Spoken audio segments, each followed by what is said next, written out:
Hello, ladies and gentlemen, my name's StepsBasic and welcome back to my community show. I felt so fancy. Anyway, so that's not what's important. What's important is today's topic, which is passing of the torch.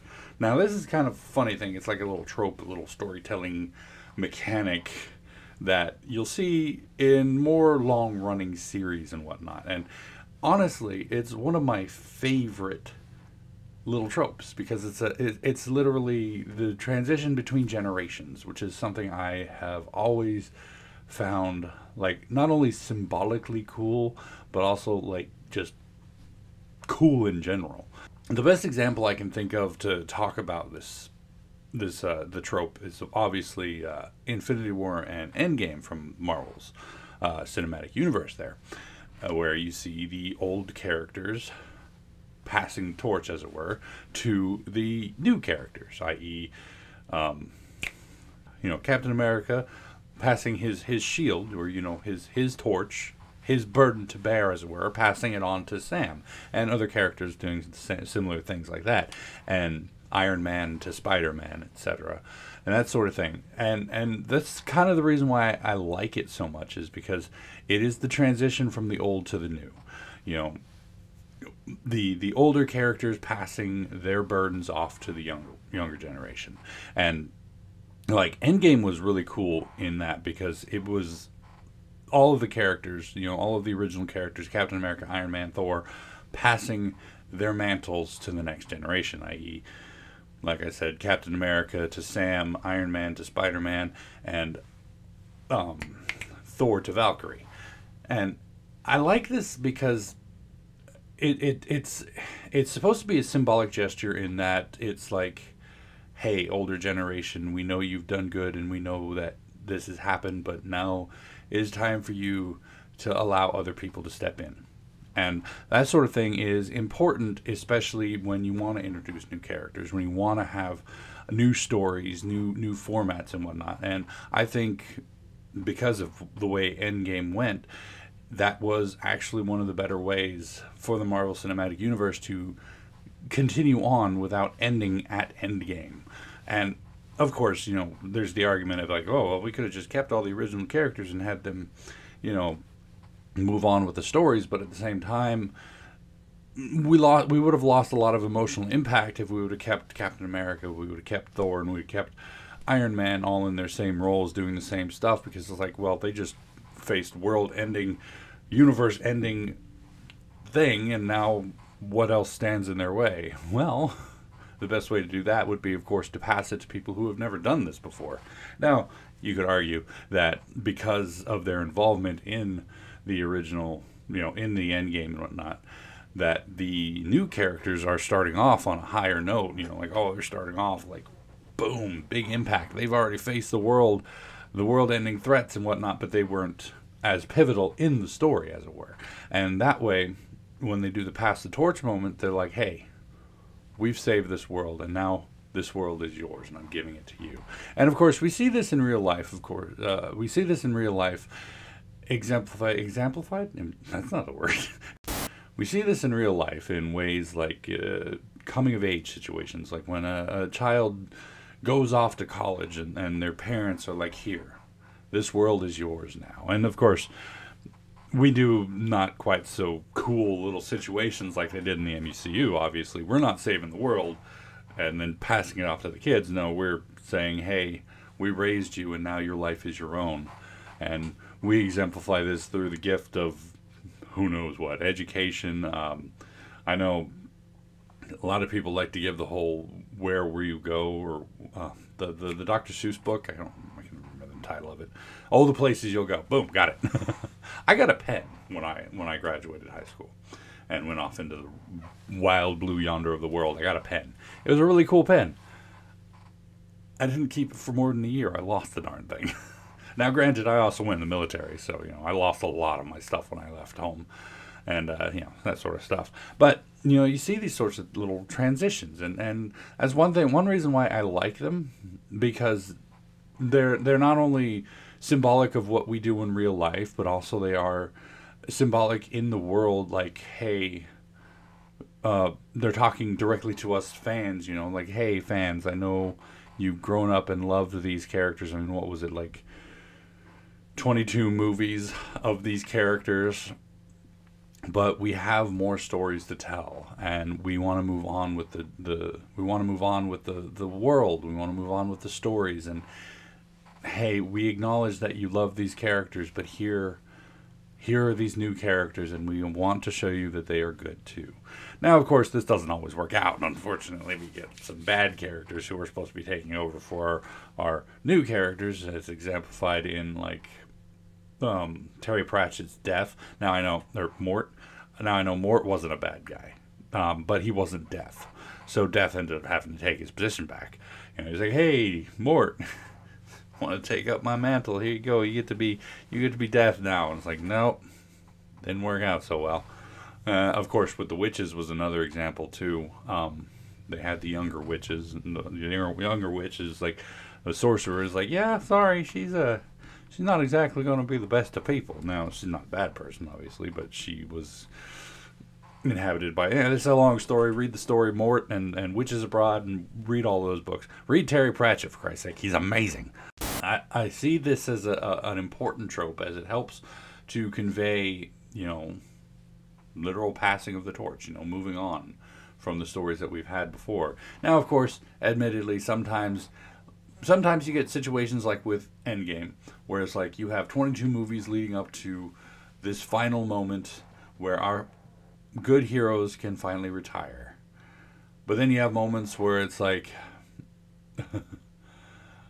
well, I mean, technically they didn't really retire. But then we have moments like in Logan, where it was, like 5 movies? 5 movies of Wolverine fighting all stuff, and then a huge time jump, and it's like, okay, so this is where we are now, and this is the movie where Logan dies, and he passes his torch to the young lady with the claws. As that was that one was a passing of the torch moment, there was still a lot of story that went untold. Looking at Marvel's the MCU, looking at the MCU, we see progression throughout the entire stories leading up to finally Infinity War and Endgame.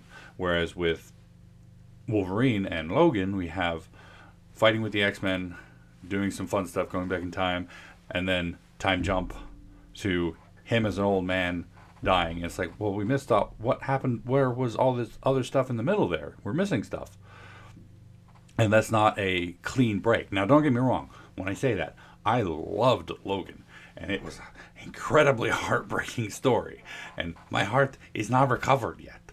It's still, every time I think about it, it's like I got tears.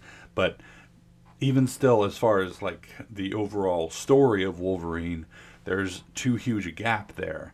There's too much of the story left untold. Now, of course, they did try to squeeze some of it into Logan, but at the same time, it's like there was still a lot more left unsaid that we needed to have.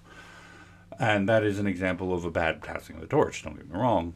Again, loved Logan, and I think that the passing, the literal symbolic gesture of passing the torch to, I wish I could remember her name, but my brain is being dumb today, but literally passing the torch to the young lady was executed well, even if I didn't feel like Logan's story was completely told. See what I mean? Now, of course, there are other defining moments of bad passing of the torches. Torch being passed?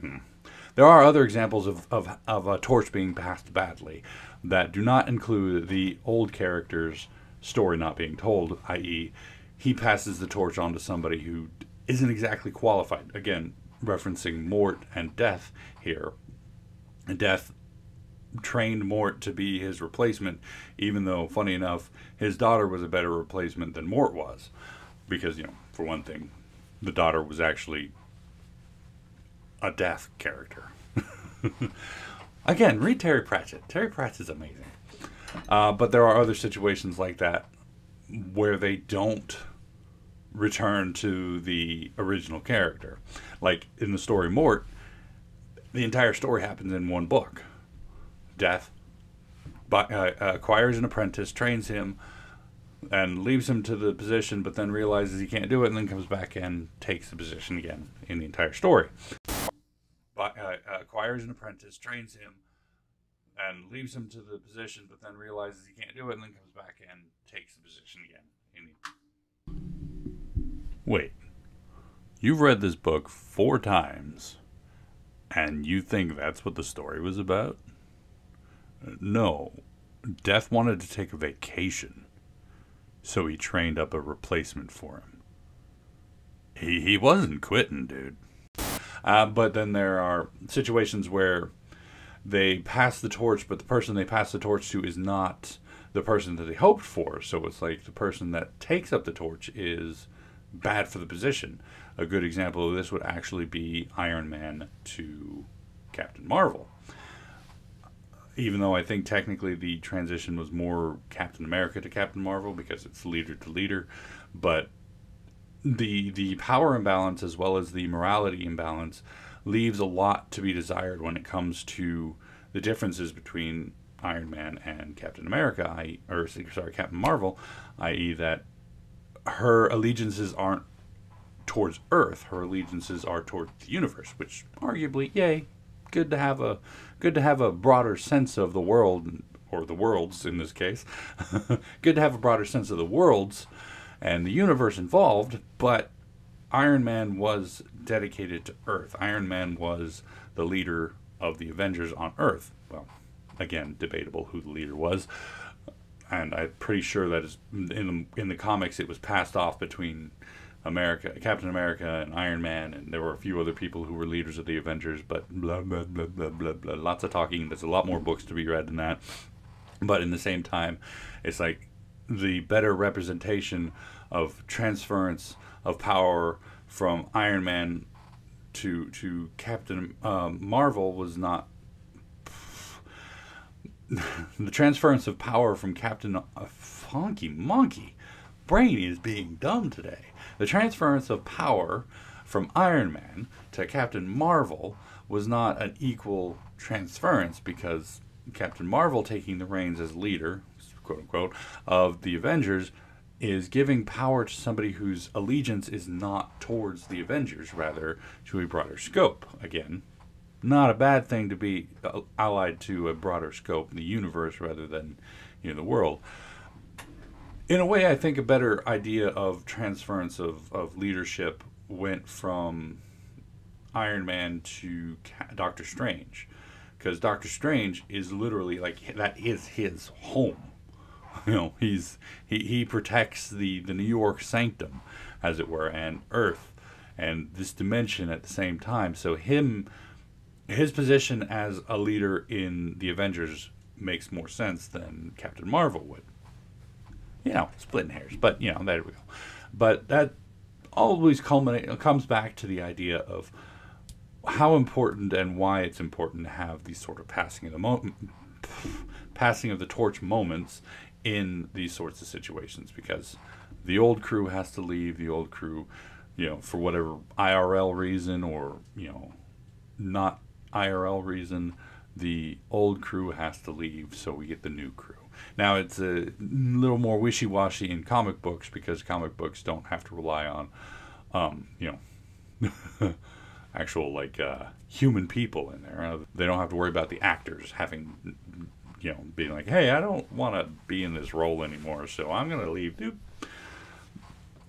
Don't get me wrong, I respect Hugh Jackman's